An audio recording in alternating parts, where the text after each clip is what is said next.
Салом алейкум ба ҳама дӯсто бародаро, хуш омадем ба канали Азам блог. Ман ҳастам бо шумо чун ҳар вақта Азам Тағоев. Видеоролики имрӯза дӯстон чӣ хеле ки шумо худатон хоҳиш карда будед, қисми ди видеоролики гузашта. Аммо пеш аз видеои ки сар кардам дӯстон ба шумо як канал тавсия додастам ки номи канал Гисар TG аст ва дар ин канал бародаро ҳозир дар нимаме конкурс рафтистай ва ин бародар зуд конкурсҳои беплан низ мегзарона. Будроем бародаро дар каналаш подписатсия кунед, агар билетам ки нахарден будроем ҳатман подписатсия кунед, барое ки бародаро ин канал дар мо сум метиҳад, реклама мехара ва видеороликҳои мо зуд мебурад. Касе бародаро подписчики ҳақиқӣ ма ҳастай, будроя ссилкае ки дар комментария закрепит кардаги ҳатман подписатсия кунад ва айнои мо салом расонад. Мо бошад видеоролики ро сар мекунем. Тайёре дӯстон? Рафтем.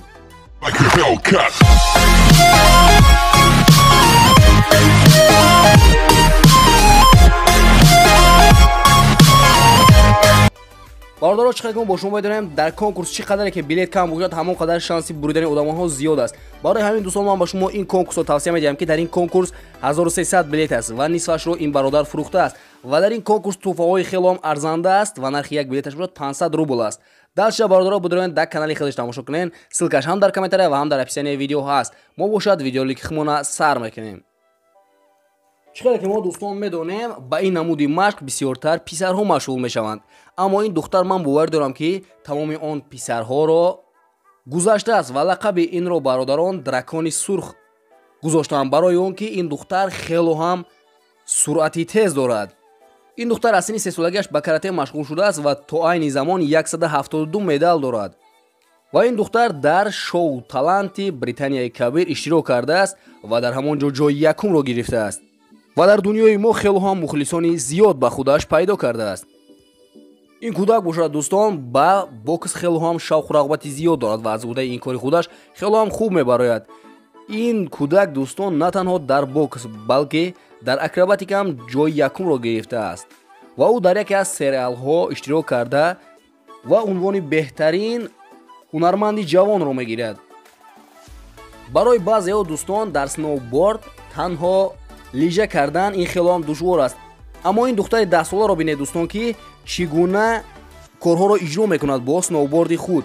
ин дар байни ҳамсолони худаш хело ҳам фарқ дорад. ин духтар ҳар рӯз барои ба ин ҷо омадан ва машқ кардан 3 соата роҳро тай мекунад ва ба ин ҷо меояд ва бо муаллими худаш машқ мекунад ва ӯ ҳамавақт дар байни шогирдони устодаш дар ҷои якум буд, новбаста аз оне ки рафиқонаш 4-5 сол хурд буд. Тристин Ли дӯстон, ин кӯдак дар синни 16 солагиаш дар инстаграм хело ҳам машҳур мешавад ва хело ҳам подписчики зиёд ҷамъ мекунад. барои чӣ дӯстон худатон фаҳмидед? барои он ки танаи ӯ ба мисли бодибилдингҳо аст ва бисёр аз одамон мегӯянд ки ин хетрӣ мекунад, яъне ки химияро истифода мебарад ва бо дору аст. ин наметавонад ки бе дору ин қадар шавад. аммо дӯстон, ин кӯдак аз кӯдакиаш ба машқ машғул мешавад ва дар охир ин натиҷаро ба худаш мегирад. ин кӯдак бошад дӯстон дар синни 4 солагиаш, чӣ хеле ки мо дида истодем, ба мисли як марди 70 сола аст. ҳамаи одамҳо инро мазоқ карда ба ҳолаш механданд ва инро мусафед гуфта. аммо ин кӯдак ягон чизро намефаҳмид, ба мисли дигар кӯдакҳо ба бозии худаш машғул мешуд. ин духтарро бошад дӯстон, агар мо ба рӯяш назар кунем мегӯем ки кӯдак аст, аммо ба фигураи он назар кунем мебинем ва хаёл мекунем ки духтари 22 ё ин ки 23 сола дар назди мо аст. номи ин духтар Александра Сиян аст ва ӯ танҳо 14 солро дорад. лекин аз сабаби чӣ бошад намедонам дӯстон, танаи ӯ аз ҳамсолонаш дида хело ҳам зуд рушд карда истодааст. ва бо ҳамин видеоролик имрӯза ба анҷом расид дӯстон, касе ки мухлиси ҳақиқии канали мо ҳастай, канали моро пешравиша мехоҳад, ба ҳамун канал бидроен дастгирӣ кунед дӯстон. ссилкаш бо мегум ҳам дар комментария ва ҳам дар описанияи видео. хайр дӯстон, то видеои оянда дар паноҳи Аллоҳ бошед.